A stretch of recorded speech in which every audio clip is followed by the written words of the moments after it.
excited to have you all today. It's an amazing day and who we have on this panel today. But real quick, I'm just going to share why we started this and how this was created.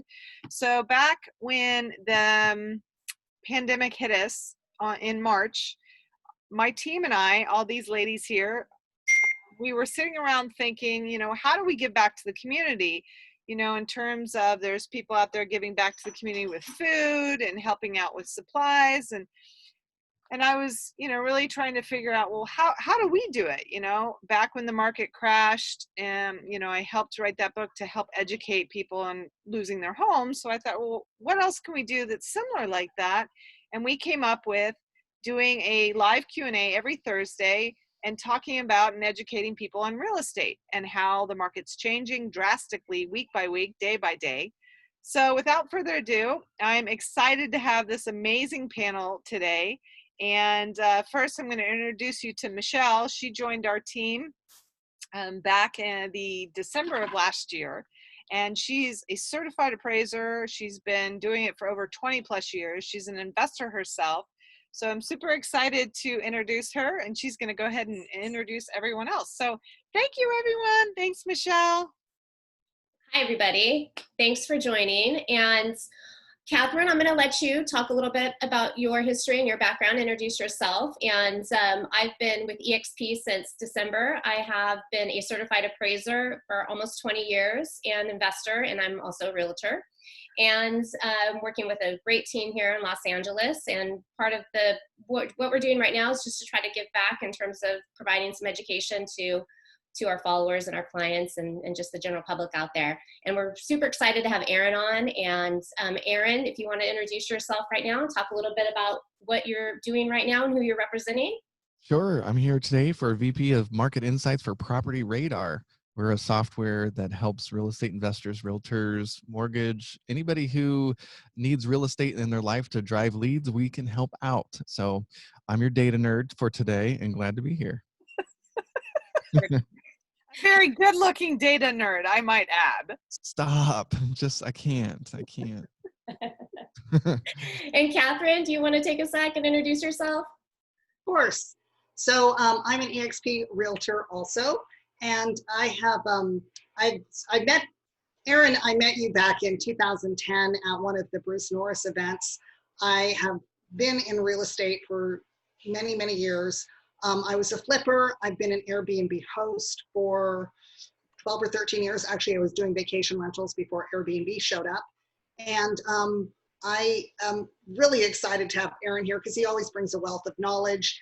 And, it's so good to talk to people about what's going on in the market. And, everybody wishes they had a crystal ball, but if you connect yourself to the right people, you can kind of get a glimpse based on market indicators. And that's what we're going to be discussing today. Definitely. And basically one of the topics that we really wanted to dive into that we're all just feeling a lot of heat on, especially in the Los Angeles market and actually across all large metro areas, is this conversation that is daily is what a hot market it is, how there's this buying frenzy and what's going on. This should be a recession. We should start to be seeing a different climate in the real estate market. We're seeing, a lot of differences, economic shifts going on everywhere else, but why is real estate so hot? And, there's a lot of factors that are contributing to it. And we know, being on the ground and seeing it firsthand, basically the first thing we can talk about is just the reduction in inventory and the basic supply and demand and what that does to drive up home prices. So I have some commentary I want to get into, but if you want to just maybe start that off and your general take of what's going on, I'll kind of get into my comments on it. Sure. I certainly am watching for containment and control. It's no good to have businesses continually shut down, and clearly doesn't feel like we have this under control, unfortunately. Los Angeles seems like a little bit more of a lockdown than maybe we are in the Inland Empire. I'm not sure. But there's definitely anybody who didn't have to sell, took their properties off the market in March and April. So you've got a lack of supply. You've got lifetime low interest rates, 30-year rates under 3% is crazy town.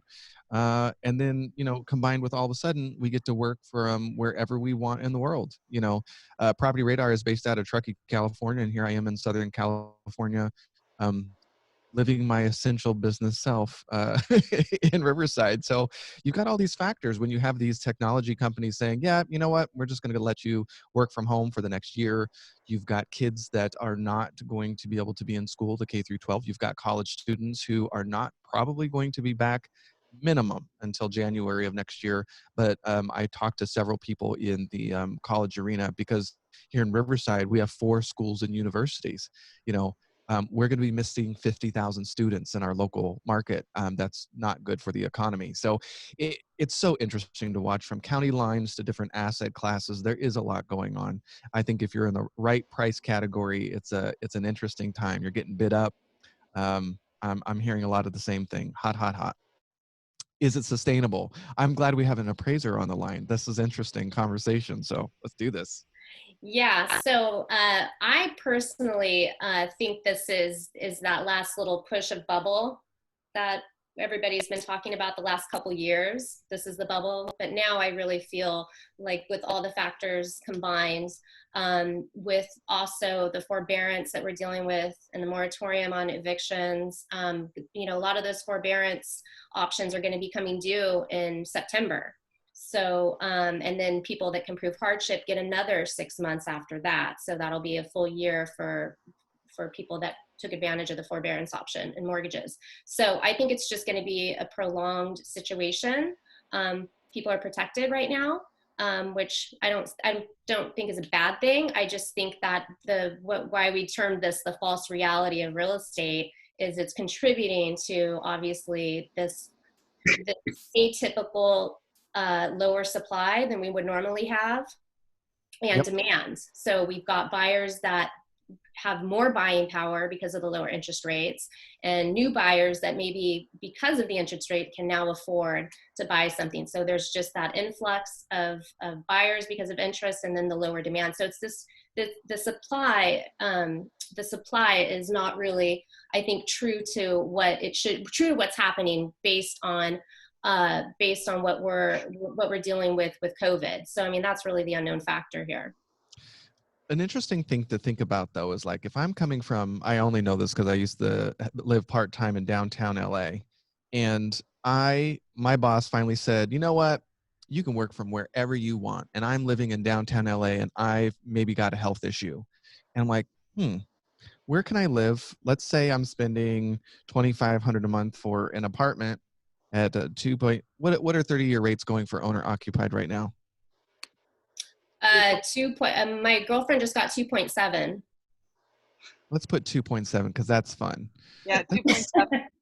You guys, that's a $600,000 loan. Yeah. I can go to the Inland Empire, and that's the rent equivalent. I get a $600,000 home in the Inland Empire is going to buy you a friggin' nice house.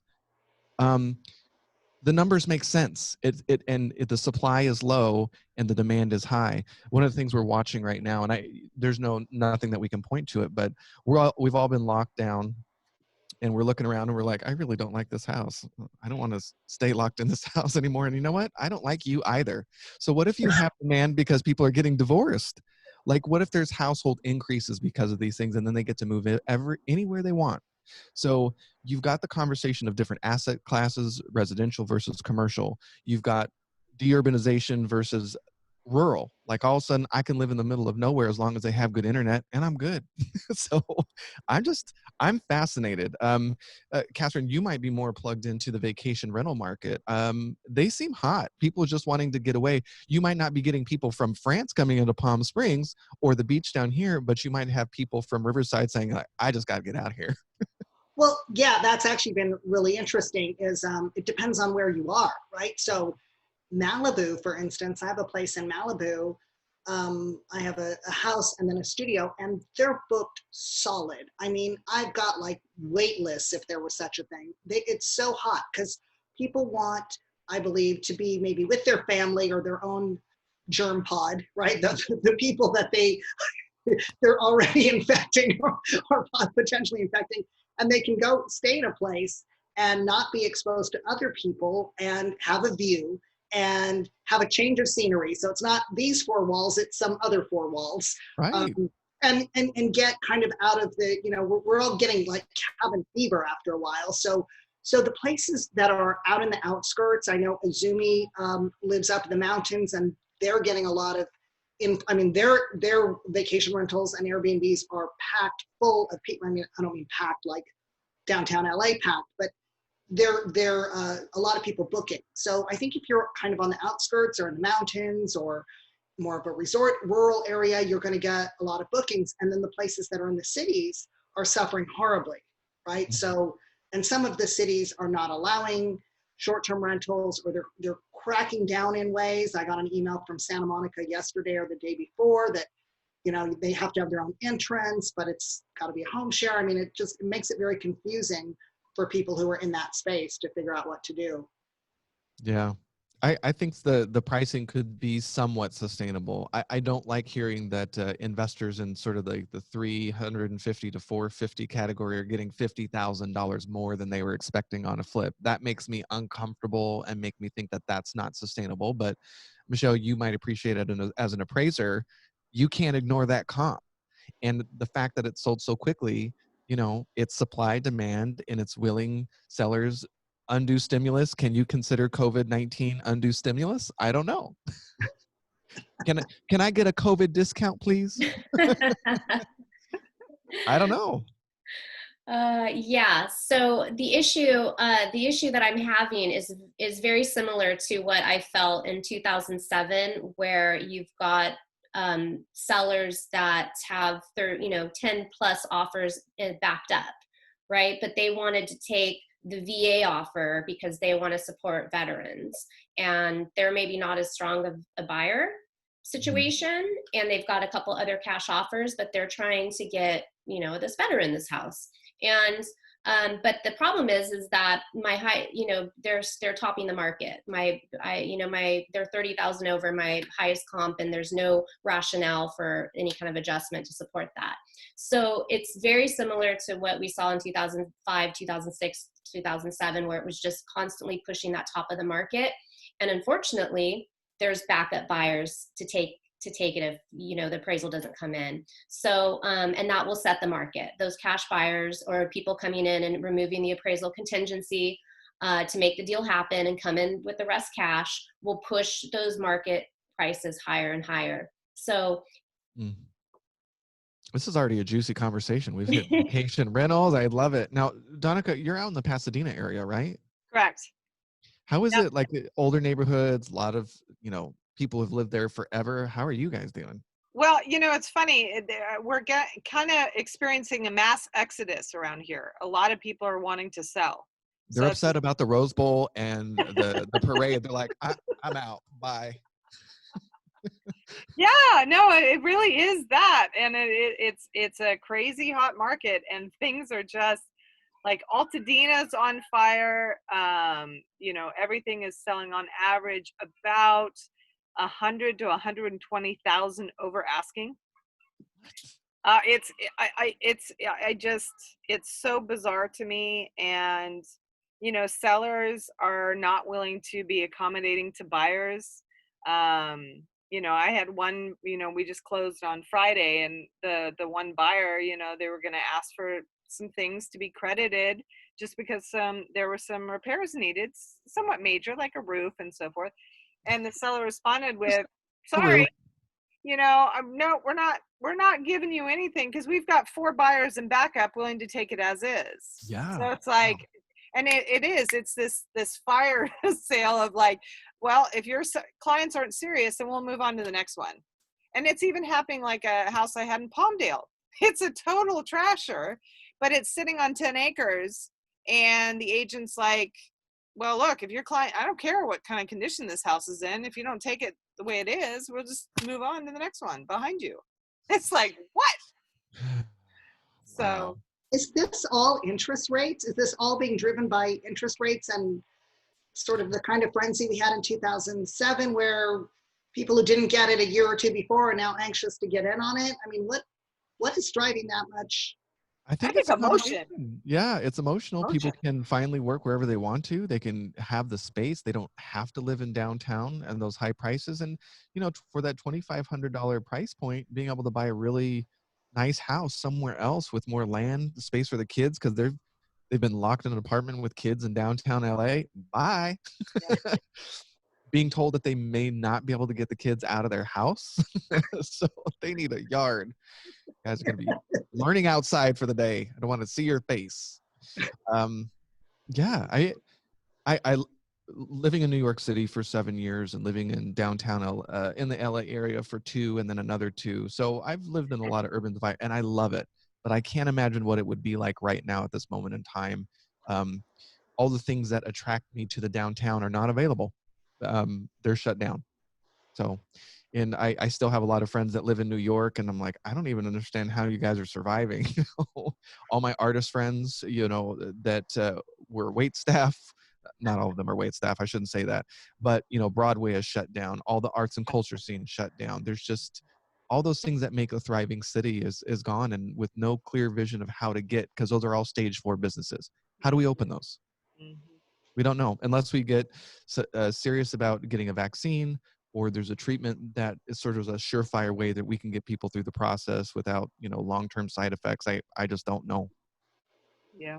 Well, let's talk about that, because that brings up a really good point of income stability, right? Think of how many industries are not going to come back. Think about all the government subsidies that are artificially propping people up right now, and those are going to go away. And in addition to just industries that we know are not going to come back the way they were, those jobs that people are hoping to come back, there's going to be a decline across the board. So I don't think they will. I think we're going to see several more T's into the trillion getting thrown at this thing. It's Do nobody's you fault. really?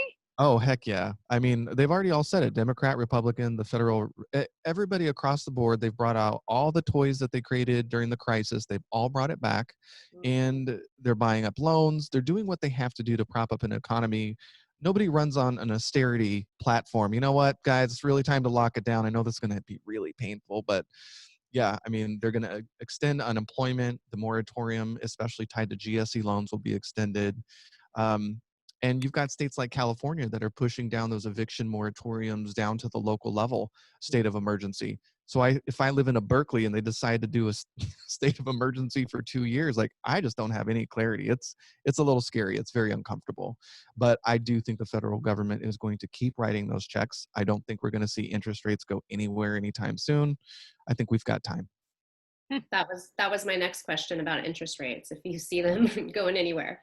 If you're writing trillions in checks, why would you raise interest rates? Right now, Yeah. there's just no way. There's no way they can.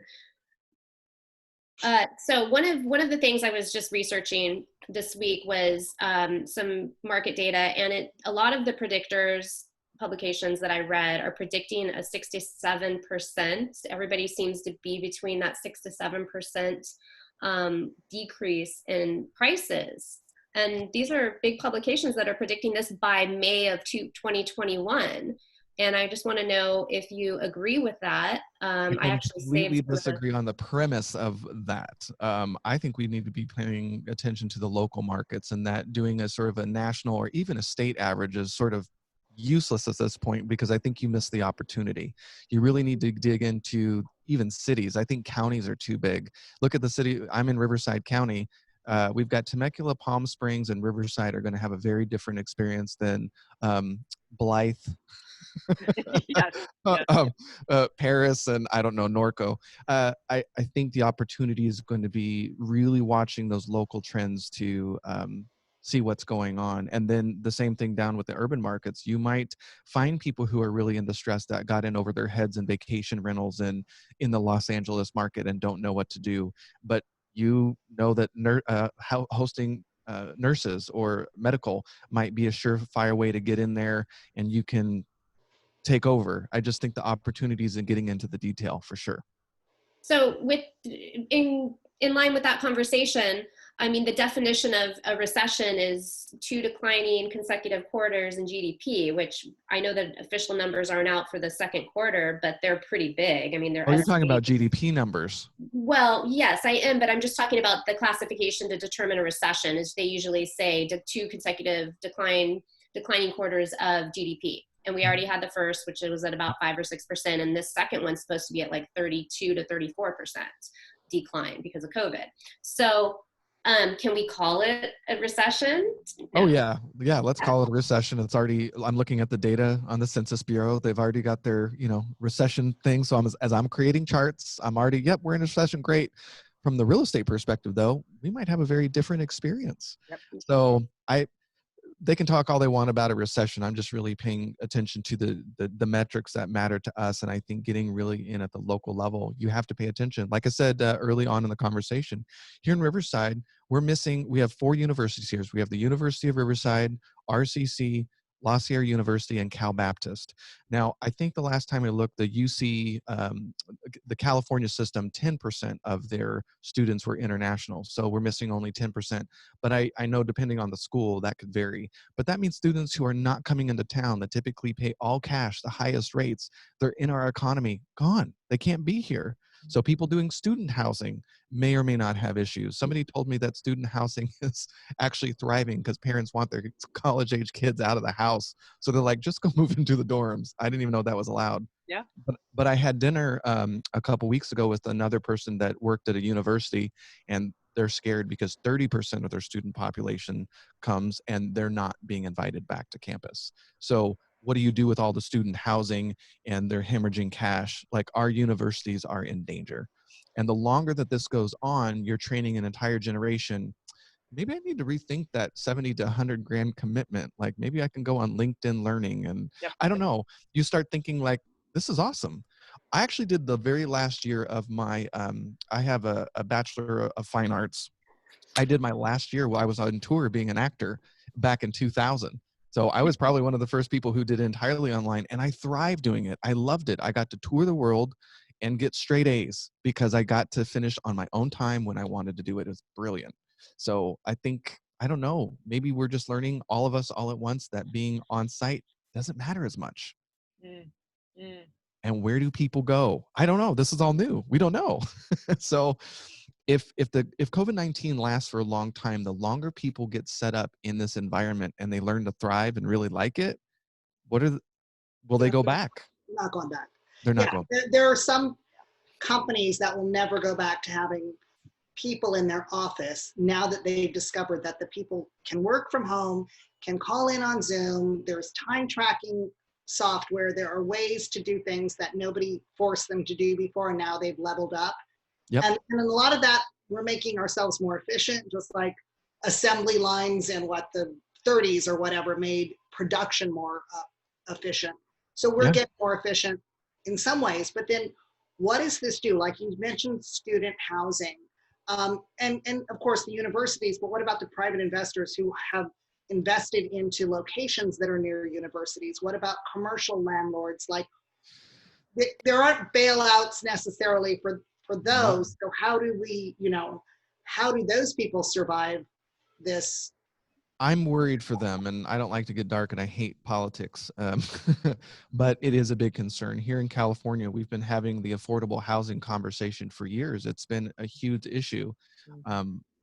Like the city of Los Angeles raised, was it 1.2 billion via the HHH fund, and late last year, the controller came out and said, oh, by the way, we don't have a single affordable housing unit yet on market, but on the ones that we're on track to build, the average cost is $530,000 per unit.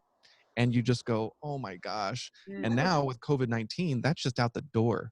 We've blown through county, city, state budgets, and unlike the federal government, we can't print money. So the conversation at the Norris Group that I was having for the last 2 years with investors was, Michelle, to your point, we weren't necessarily worried about a bubble. We just didn't want to be greedy. You know what? You bought in 2009, 2010. We're talking to some investors that have over 100 units in California in specific pockets, the Inland Empire, Bakersfield, Sacramento. Maybe it's time to upgrade and diversify a little bit, just a little bit. Half of the conversation was because they were worried about that we're approaching a peak.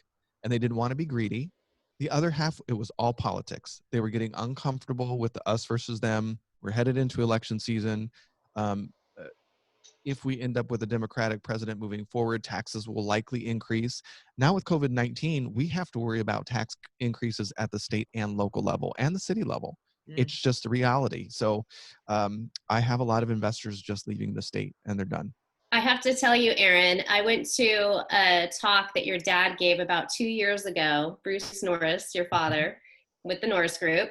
And that actually got me to buy my first out-of-state property in Indiana. So, Yay.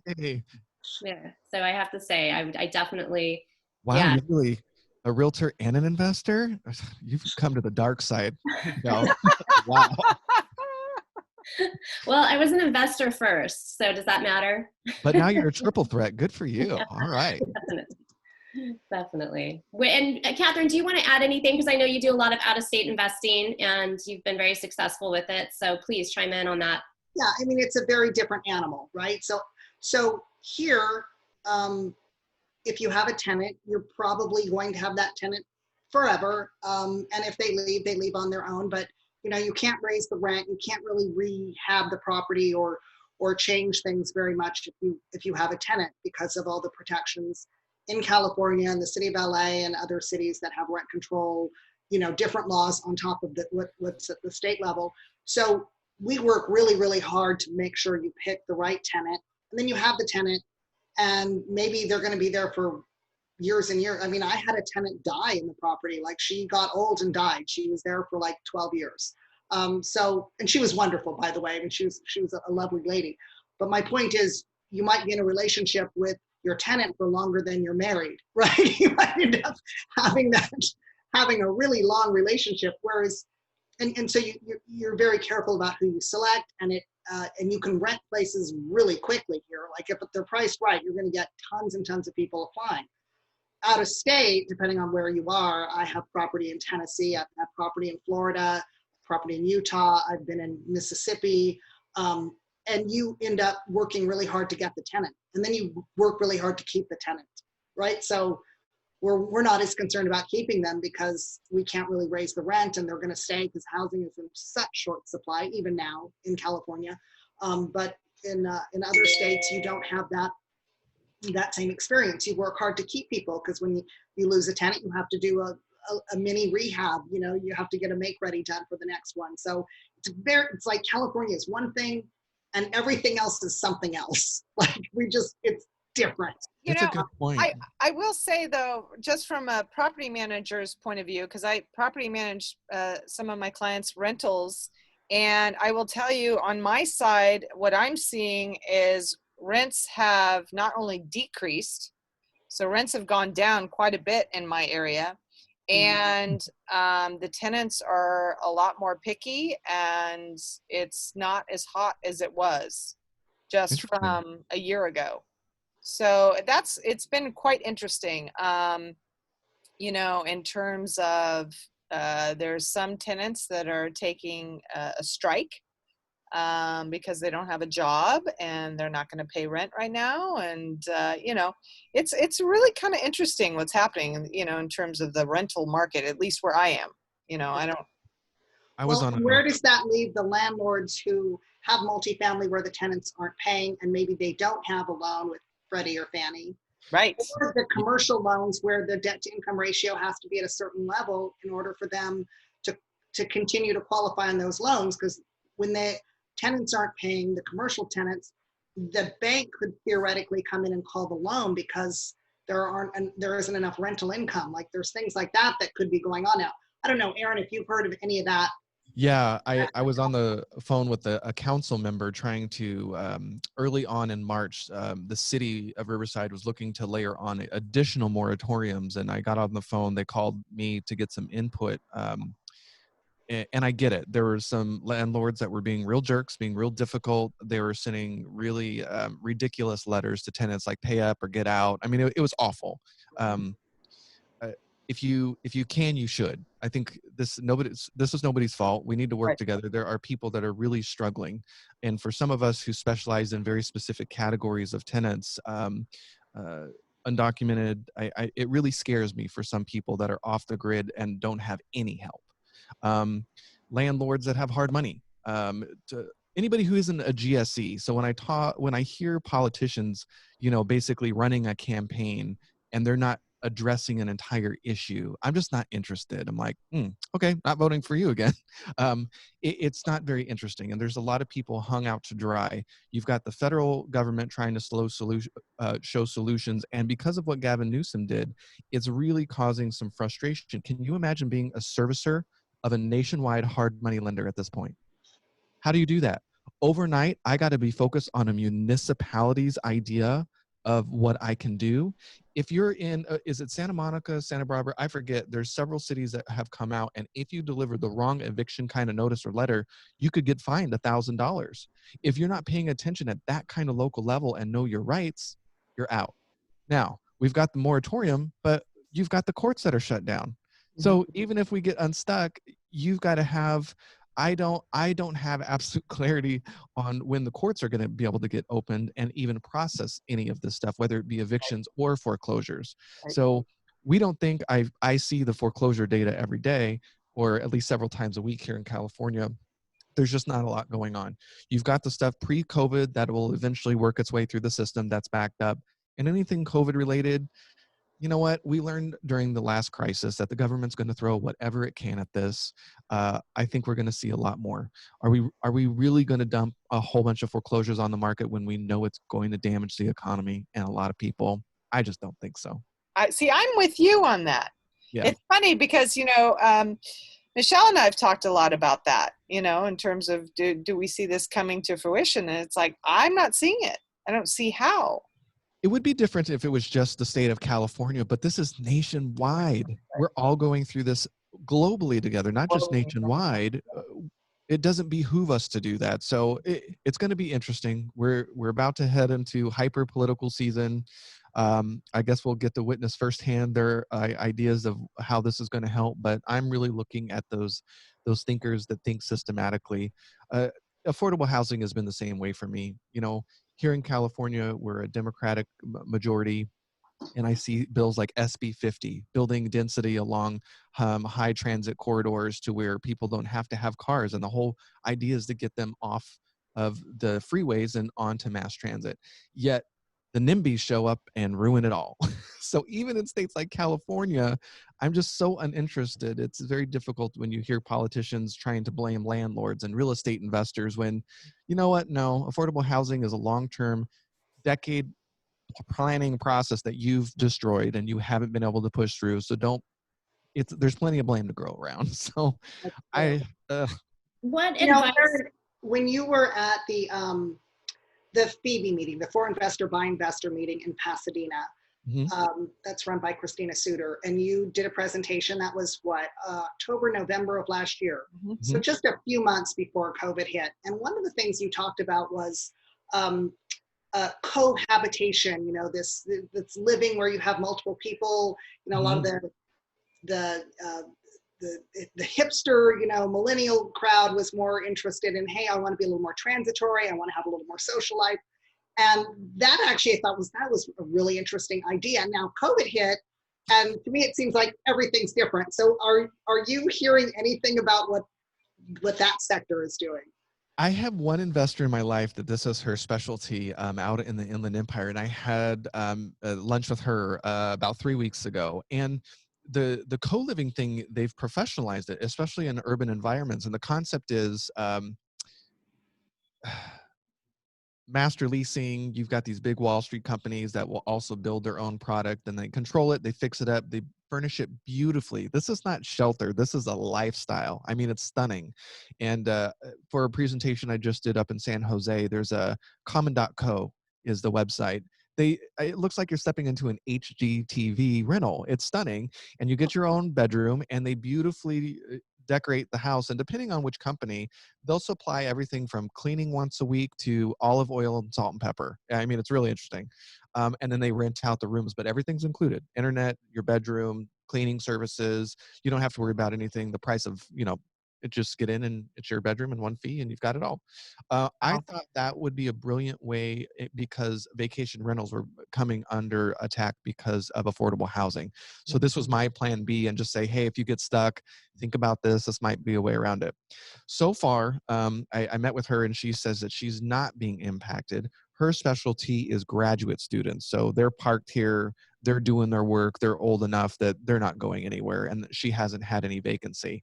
And they're sort of, what did you call them? Self-isolation units, or they become their own little, quarantine group, I guess. So far she hasn't been impacted, and she's the only one that I know that does it sort of from a mom and pop real estate investor. And as far as the big Wall Street companies, I haven't reached out to anybody that I know in that space yet. Interesting. Yeah, I was just curious if you were hearing any feedback from people like, oh no, now I don't want to be anywhere near other humans in the same house, in the same dwelling where, I'm going to be touching dishes that someone else touched, or if Yeah. we've all sort of calmed down a little bit since the initial first few weeks of being panicked. I've been very involved in the Public Relations Society of America for over a decade, and a friend moved to the Bay Area, and he ended up buying a house 2 hours outside of San Francisco because he wanted to buy. And he was giving up 4 hours of his life every day to go to work. Yeah. Like, when all of a sudden you don't have to do that anymore and you get your quality of life back. So it really might, I don't know. San Francisco, the rent there he moved 2 hours away. Co-living, maybe it would depend on your situation. I think there's still room for it. In Riverside, I'm part of a nonprofit. I'm on the board of Community Connect. We run the 211 hotline, suicide hotline. It's a health and human services call center. We used to have a service called shared housing, where our mix was, we were trying to put together like maybe an elderly single woman with a single mom and child, to where they could really work together. I still think there's opportunity in that, just because there's need. But I think people are going to have to be a lot more creative, and that's the beauty of co-living. It's really up to you. I was at the Apartment Owners Association, and I was cracking up because this one company decided their target market, I didn't agree with their target market as a former artist, but it was targeting artists. And so in their main room, they had like a green screen, and it was for like the YouTube generation, so you can produce your content in home. I'm like, wow.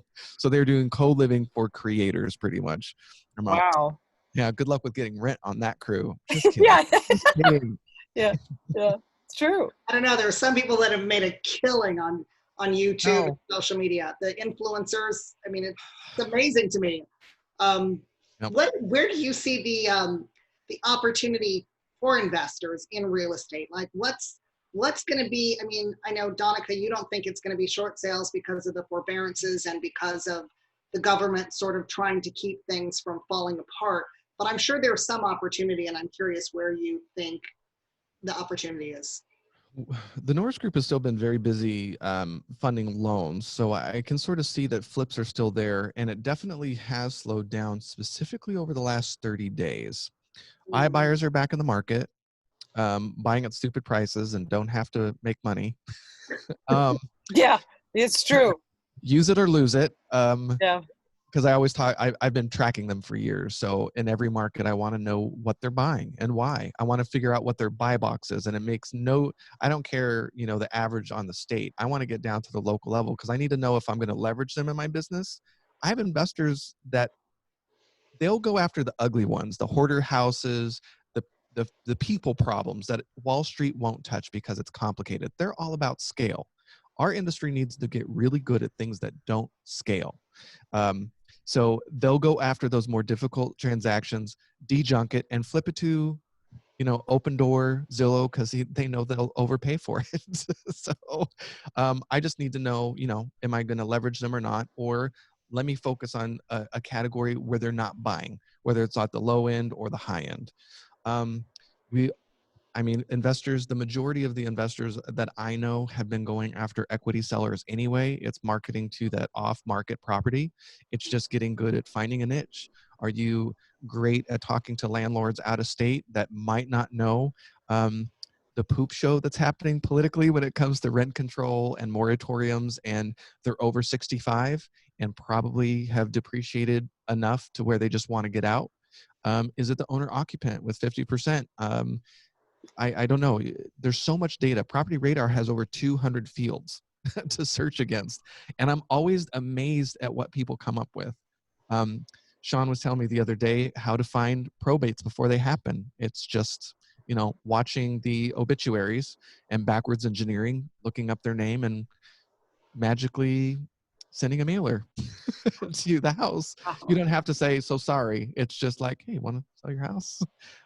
So there's just so many different opportunities, and I'm always amazed in this business how people find their niche. It's fun.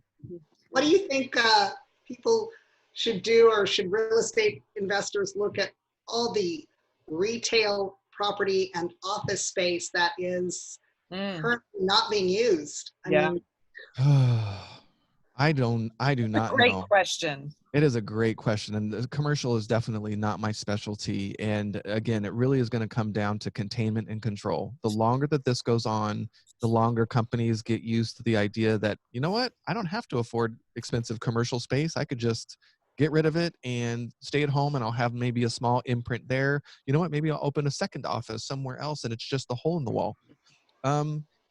Maybe it's What not if, a workspace. It's much more segmented. I don't and know. what if city planning got smart and started converting those commercial spaces to residential Yes. co-op, co-work I live just had this space? conversation. Now, this isn't new. Malls. Malls is not a new Yep. conversation. I belong to the National Association of Real Estate Editors, and I have for the last 3 years. I write for Forbes and Bigger Pockets, where tech meets real estate occasionally. So they've allowed me into this group, and every year they have the most amazing event. It's a nerd's dream come true. It's 3 straight days of back to back. It's like commercial, industrial, technology. And I've just been fascinated about all the conversations about malls. So one of the biggest companies that have been tackling malls has been Amazon. The malls in America are strategically located at the center of town. Who wants an Amazon warehouse in the middle of town? That's terrible. So I hope cities start getting it together. But I know the city of Riverside just recently talked to our local mall about turning that 3-story Nordstrom into housing. Malls are a perfect spot for senior living or different kinds of creative living because you've got all the facilities there. You've got entertainment. You could really do some interesting things and build in the same clientele. The oldest mall in America actually is in Rhode Island. And guess what it is? They turned the bottom floor into micro co-working spaces, and the top 2 floors are micro living. There's what is it called? I forget the name of the mall, but there's a whole video on YouTube, and it's fascinating. And it's just really cool that it's the oldest existing mall and what they've done with it. So I agree with you. I think there's plenty of room for creativity. These cities just have to get it together. But I got to tell you, because I've been involved in city planning and all that kind of fun process, I'm not hopeful. Well, and what about the hospitality industry, hotels? I mean, they are going to take a big hit in the coming years as people tend to go more Airbnb style vacations and not do the big hotels. Even with, I think this is going to be a big change to how people vacation. And I mean, think about converting hotels to condos. I mean, everything's already there. You've got kitchens, bathrooms, kitchenettes. I mean, it's just. Are you suggesting that we bring back condo hotels? Michelle, no, just no. Don't do it. Hey. Before I worked for the Norris Group, I worked for an architectural lighting designer in downtown Los Angeles, and I got to bid on a lot of the projects in 05 and 06 that Las Vegas was working on. And condo hotel was definitely part of that mix. And you know what? That word has not come back, but I don't know. It could, for sure. Why not? Give it another 6 months with COVID. Actually, the last couple of years, I go to CES and I stay at a condo hotel, and I love it. It's great. It's off the strip, and I pay way less. I've got to know the guy, and I go back every year. It's been awesome. So I don't hate it. It feels like a hotel, but it's the solution to our housing problem in LA. I mean, come on. We're just trying to find solutions here. But I'm actually really fascinated with how many groups you are involved with. I mean, how do you have time to do your job? I don't have children. I don't have kids. I have a cat. And I'm just fascinated. I love to learn. And part of my job now is literally trying to keep on track of all these industries. And I just love to learn. So, and I I'm here for Main Street. I think one of my passions over the years working for small business, the majority of my adult life has been um, just helping small business get more sophisticated. I've been a huge fan of Property Radar. This just sort of landed in my lap, and I've been using Property Radar at the Norris Group for years, but then also in my presentations to help talk about accessory dwelling units or how to compete against iBuyers. I just did a California Mortgage Association presentation where I showed them this is what your Wall Street competitors are buying. You can either decide to figure out a way to leverage them in your business, or you can work around them, but you better know they exist and don't pretend that they don't. So I'm a realist, but I Great. love Main Street. I think we provide such an important service. I don't want us to go away, but I know Wall Street's goal is to get us to go away. No. Well, and along those lines, I mean, we're trying to grow our team here in Los Angeles. And what would you suggest to realtors out there? Like, how can they prepare for this next season in the market and their business strategy? Do you have any suggestions? And how? This is industry wide. We got to get more sophisticated. It's not enough to have a license and pretend that the MLS data is somehow magically your secret ticket in. In my presentation, I recently found a picture on the New York Times of a Thomas guide in the back of clearly what's an 80s car. And I laughed because that was my childhood, is driving around in the back of the car with dad with the Thomas guide sitting next to me. It was so nostalgic. But back in the day, the realtor, lock and key, they had it all. What Wall Street can't scale is those people skills. It's the connections, it's the relationships. People are looking for lifestyle, not just shelter. So as a realtor who really knows your local market, it's, hey, you know what? This is the economic development stuff coming. We have a huge company moving in from Los Angeles, and these are the kind of jobs. This area is going to be really huge. Or I live in Austin, and I understand, you know what? 2 years from now, Apple is building a facility 2 miles away from here. This place is going to go bonkers, and you're going to get great schools. It's having that inside knowledge, but that means you have to be plugged into your community. You got to be interested in history to where you can really talk to somebody about the history of everything from homes to the neighborhoods and I love this stuff. Maybe I'm just a real nerd, but I'll put it this way.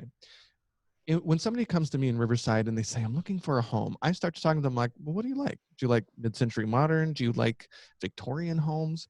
And as they start talking, I immediately talk about the agents that are going to murder that category, that they own my brain on a specific category because they are the number one in a specific area or the type of home. They're an expert, and I know they're going to make me look amazing. You have to be that for some category. Now, not everybody can be a triple threat, Michelle, an appraiser, an investor, and a realtor. But all those things you bring you. At a Property Radar, we talk about chocolate versus the peanut butter. Chocolate is what you bring to the business, the skill set that you bring. The data is the peanut butter. And when those two things come together is the magic. Wall Street is just interested in scale, the easy stuff. We're just going to have to get our hands a little bit dirtier, and that's how we survive. Well, you seemed a little pessimistic with the iBuyers. Do you not see a big future for the iBuyer programs that a lot of companies are implementing? No, I do. I think they're here to stay. They're just popularizing a model that several of us in this room have been doing for decades. You know, we buy fast, all cash. That's nothing new. I think what realtors have to come to the dark side and realize that we need to be part of the mix. I'm most excited about the brands that are having this conversation and creating things like Keller Williams. Let's talk about launching their own brand around the iBuying space. I haven't seen it here in the Inland Empire. I keep asking the Keller Williams, are you bringing out that program yet? Not yet. Compass has their own version where they're offering people, not iBuyers, but the ability to repair. The company is giving them money to repair. And Catherine, you and I were talking about EXP. Do you guys have your own version of some, not maybe iBuyer, but some kind of benefit to buyers or sellers in the space? Yes, there is express offers with EXP. So there is a program. And Donica, you know a lot about the express offers program. Correct. Fill Aaron in on that. Yeah, so it's a little different than most of the iBuyer programs out there. It's not just investor driven, it's actually buy and hold as well. So that's one thing that, you know, through express offers with EXP that they do a little differently than the other iBuyer programs. It's not just a blanket 70 cents on the dollar now, minus repairs. It's actually, they'll take in commercial, they'll take in, even residential as a buy and hold. The numbers, there's very different number categories based on the property. So it's a little different. And the thing that all of them are doing are vertically integrating. So Zillow is no longer just a website. You got the Premier Agent program. They've got their own closing system. They've got a mortgage company. The goal being that once a consumer touches their ecosystem, you'll never exit. And maybe not just for the transaction, but for life. So we just have to understand that these things are happening. And how do we do that? How do we build our own ecosystems to vertically integrate to where maybe we're not murdering any piece of the transaction, but we stay competitive and we're realistic on what we can offer. And the added bonus that we have is that local experience, knowledge, and relationships. It's not just I'm moving into a house. You know what? I think you're really going to like being involved in the chamber. You need to talk to this person. Oh, you have this kind of business? Let me introduce you to A, B, and C. That's where we're going to shine that Wall Street never will. So I think I'm most excited about the iBuying brands that are stemming and are leveraging the local realtors. And I think the iBuyers have learned that the hard way, that they're missing that piece and they haven't been able to cut out the realtors because it's that important. Even all the limited research that they have for Gen Z, the we generation coming into home buying, the vast majority plan to use a realtor as of now. So hopefully we can keep it that way.